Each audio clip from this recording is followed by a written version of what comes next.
Well, rescue crews are still searching for survivors of that devastating tsunami in Samoa. Oh no!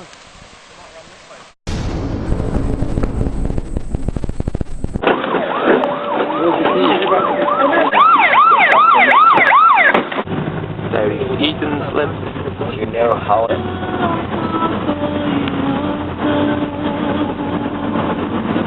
that a lot of them reacted even in the northern part of the island and around up here as well, and around up here as well. On the 29th of September, 10 years ago, a lot of us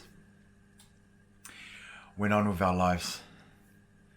And it's just another day for many of us. But on this day, the 29th of September, something tragic happened in our beautiful country of Samoa. 10 years ago marks the anniversary of the tsunami.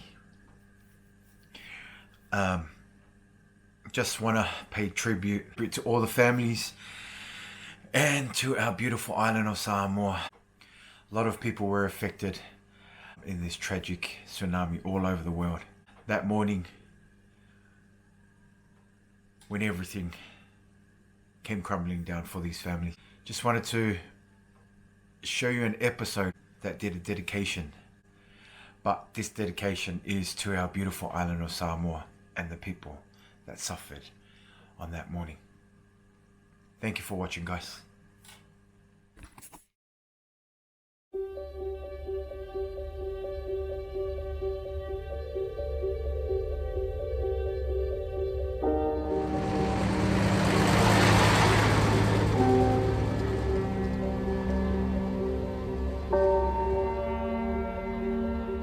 Ole ongor kayao.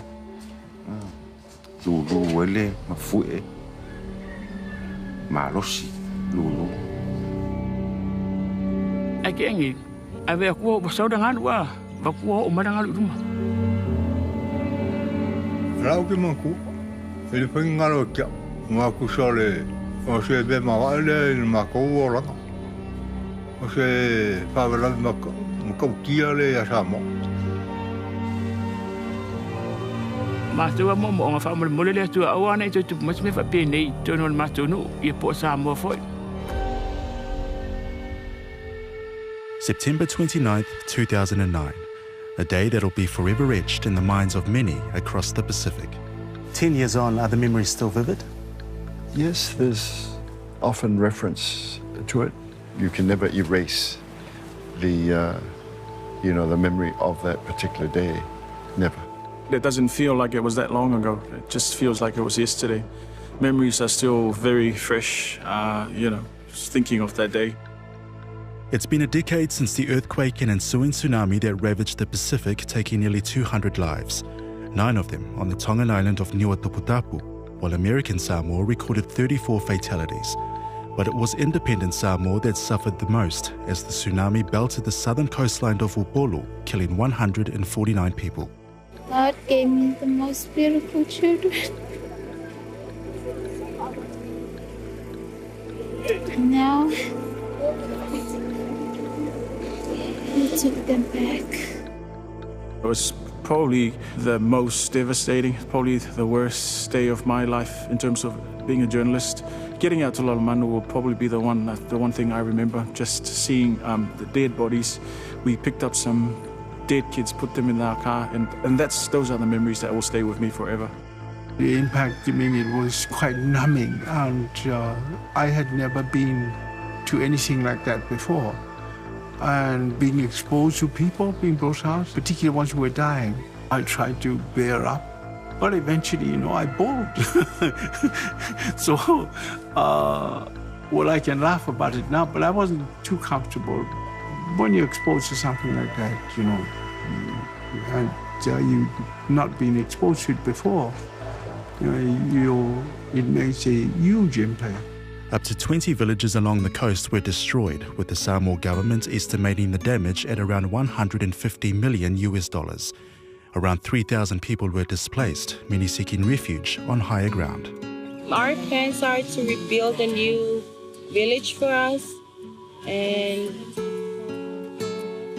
never go down there again.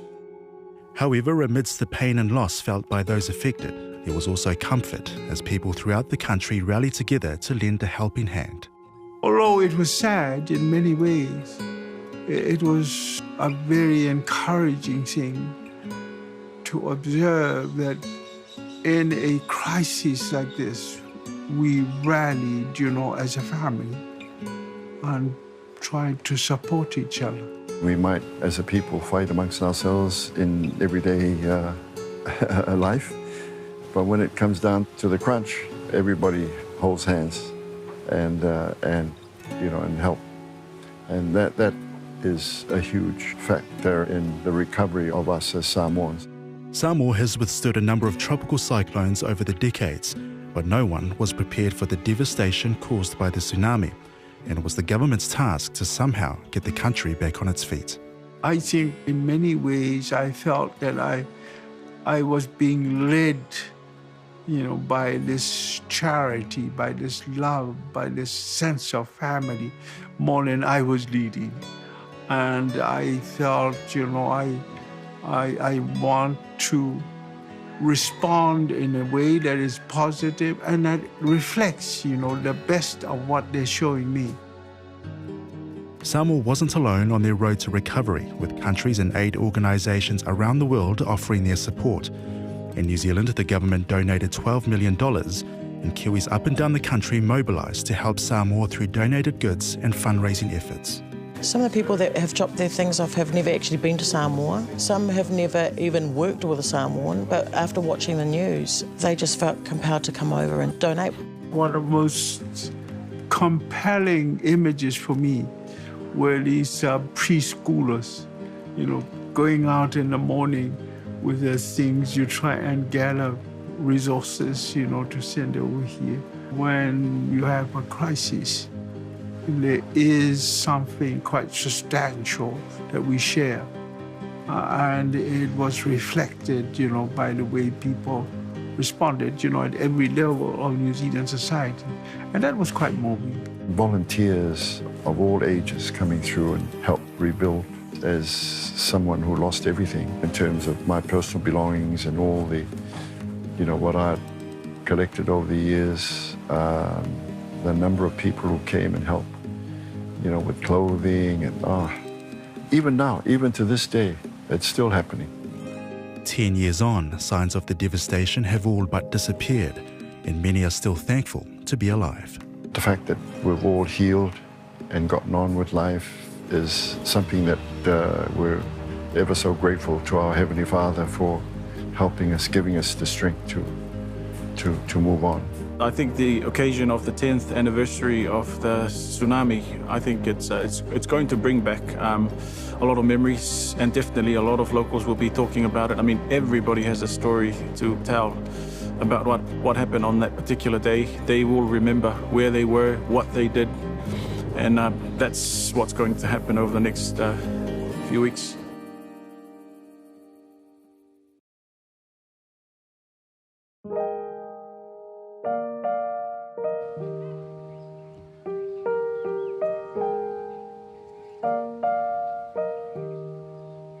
So we're here in Potasi. This was one of the first villages to be struck by the tsunami, causing substantial damage. Since then, many of the locals have moved further uphill, and as you pass through the village, you'll see this acronym PDT, which stands for Potasi Development Trust, who have been responsible for much of the rebuild in the area. The PDT is the brainchild of local High Chief Tuatanga Lord Joe Annandale, best known as the owner of Sinalei Reef Resort, about 20 minutes down the road from the village. We're sitting in these beautiful surroundings. Back 10 years ago, it was, of course, on the 29th of September, it was just all destruction. Tuatanga Lord has had to adapt to life without his wife of 40 years, Tui, who was with him when the wave struck their vehicle and swept her away. When something as dramatic and as heart-wrenching like that happened to you, you have to search deep, because you ask the question, why? Why? Things were going so well, so well, and why? Why me? And why them? The tsunami also caused devastation at his resort. Luxury seaside rooms as well as the restaurant and bar were wiped out. Around $5 million worth of damage. Miraculously, I was spared. I can't then throw my life away and not do anything constructive, and the calling for me was to carry on because I was spared for a reason, and that has given me the resilience to push on. Back in Botasi, he founded the PDT to oversee development projects in the village. Over the last decade, they've built a memorial hall, community garden, as well as a primary school. We targeted education as being very important. And back when we started, we only had 15 students. Now we have got 130. And it's in partnership with the Baptist Church under their Manu Malo banner. They have a great curriculum that emphasizes the importance of English and delivery of lessons in English, and it's great. However, one of the first buildings opened by the PDT was an art centre, which has been providing employment and opportunities for local women to sell their artwork. So Tanganoa told me this is really important for this village. Yeah. So this is a project belong for this village. So now I can do my best to build up these projects. Did you make anything? Loretta takes us to visit her husband's parents who lived by the sea at the time of the tsunami. They've now relocated inland for protection. It's my father, my mother. So how are the people of Botasi now? Yeah, let's see all that. See, I'm a coma. I saw my wallet, so strong you put my papa. No lava lava. A wire kakawa. Makia sunga. Let's see me or Papolinga.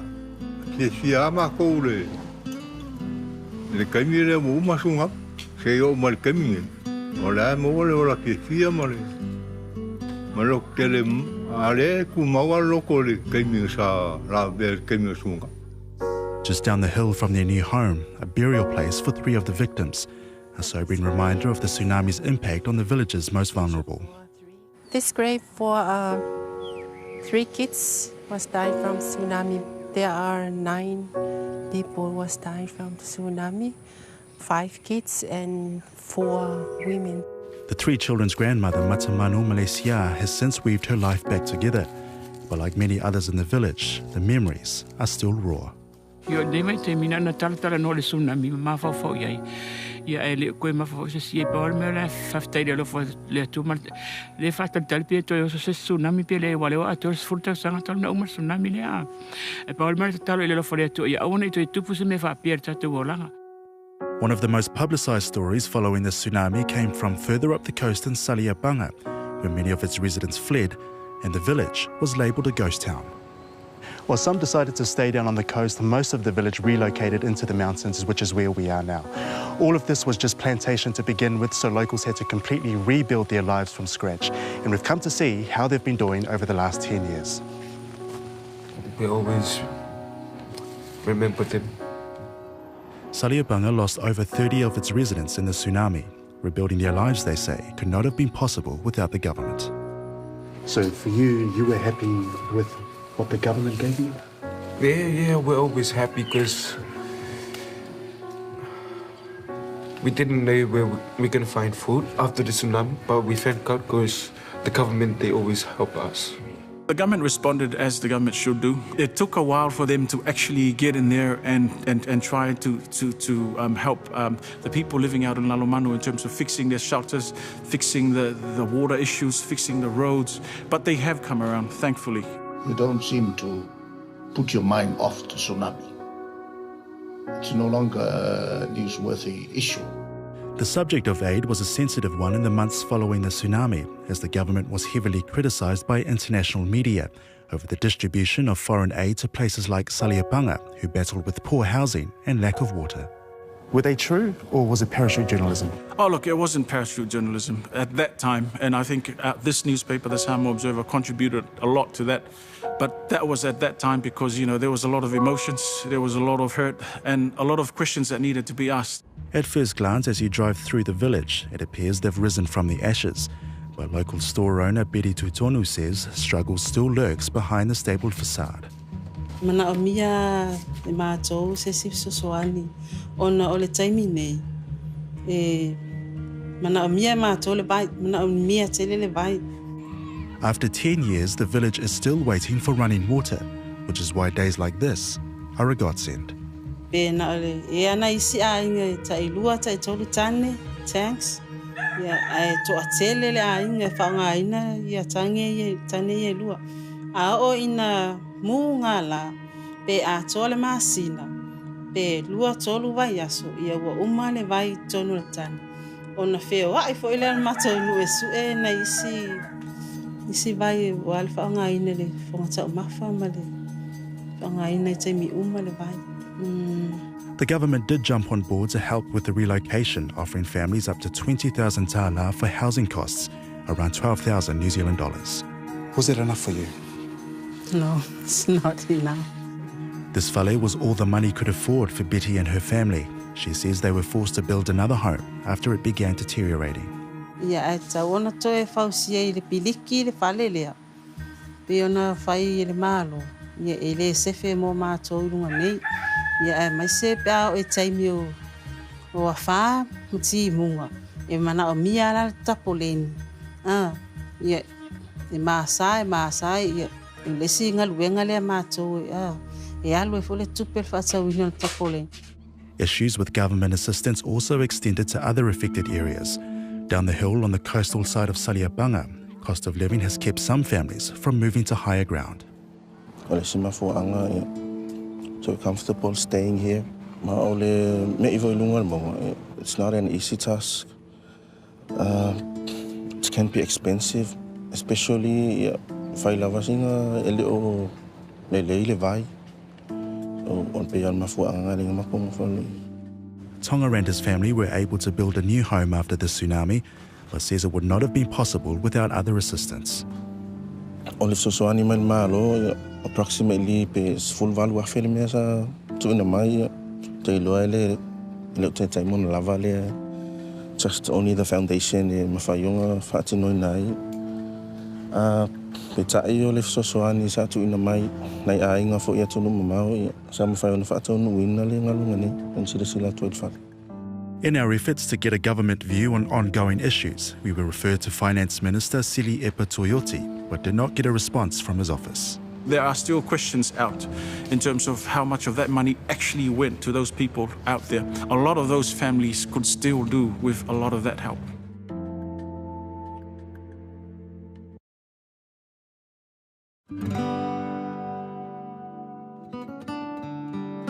As Samoa marks the 10th anniversary of the tsunami, one question pops to mind. Are the people prepared if a tsunami were to happen again? How would you say your preparation for a tsunami is now compared to 10 years ago? So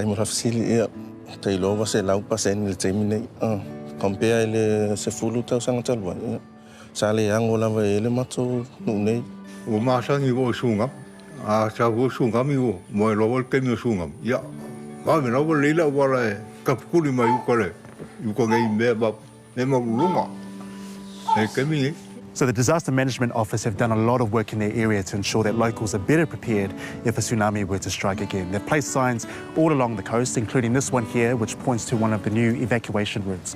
So let's see what it looks like. We are vulnerable with climate problems, but we didn't think tsunami was one of them. You know, we were always thinking about cyclones, hurricanes. What's happened since then is there's a better awareness now amongst not just people out in the south coast, but all over Samoa that a tsunami could happen any day. And, you know, the government has come on board, the whole community has come on board. We're all, you know, we've got a much better awareness now of what to do. So this is one of the evacuation routes. As you can see, it's built for a large group of people to be able to move up it quickly. I was talking to one of the locals before. He said that while it is a steep climb, it only takes 10 minutes to get up to the safe location.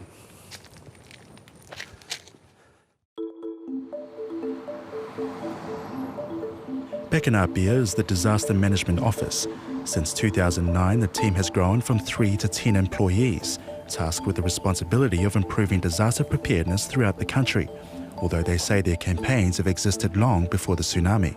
I think they knew the response, they knew the impacts of the hazards. It was just that they needed something more for them to react to it. Because they've seen movies, they've heard our campaigns, they've been receptive to our messages, but it needed that reality kick for them to respond. This is one of the drills that we did. The DMO runs drills in each village to simulate the evacuation process, returning every 5 to 10 years to conduct a refresher. While it's paid dividends, it hasn't all been plain sailing.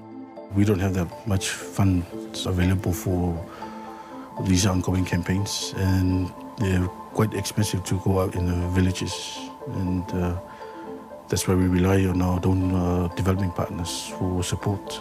How have the communities responded to the information that you've given them? They're really positive because a lot of them, they have a predetermined mindset of what's going to happen, but then we do the program and they actually learn a lot more after that. Out in Lalumanu, safe locations have been established on the mountains along the coast. Most importantly, the access roads to get to those locations have been improved. Before the tsunami, it was just like a normal dirt plantation mode it was. So the people that get there and get easily to the evacuation zone, it was more of a hassle for them. A lot of obstructions along the way. But now they are properly constructed for people to use to evacuate. To make access even easier, signs have been placed at various points to direct residents to safe locations. We've marked the zones.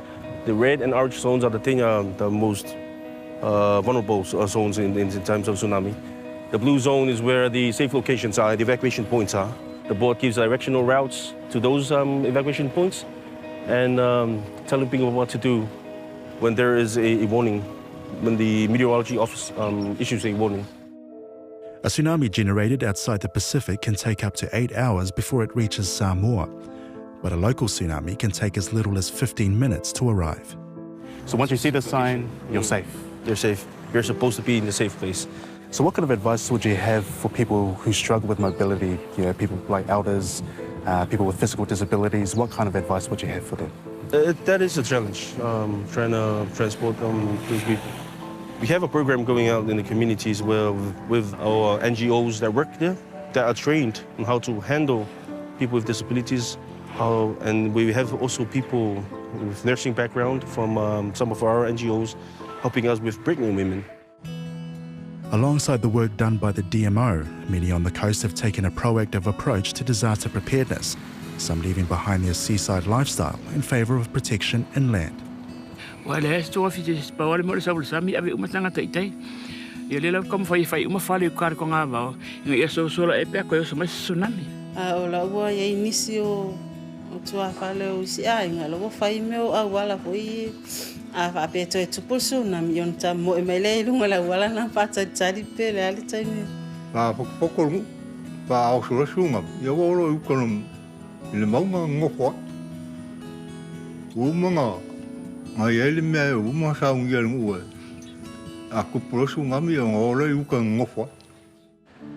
while villagers throughout the country are more vigilant than they were 10 years ago, it hasn't wavered their lifelong relationship with the ocean. It's core in our theology, our diet, our food, etc. But also our theology is very much bounded with the sea. 20, 30 years from now, you'll probably have to remind the young children about what happened.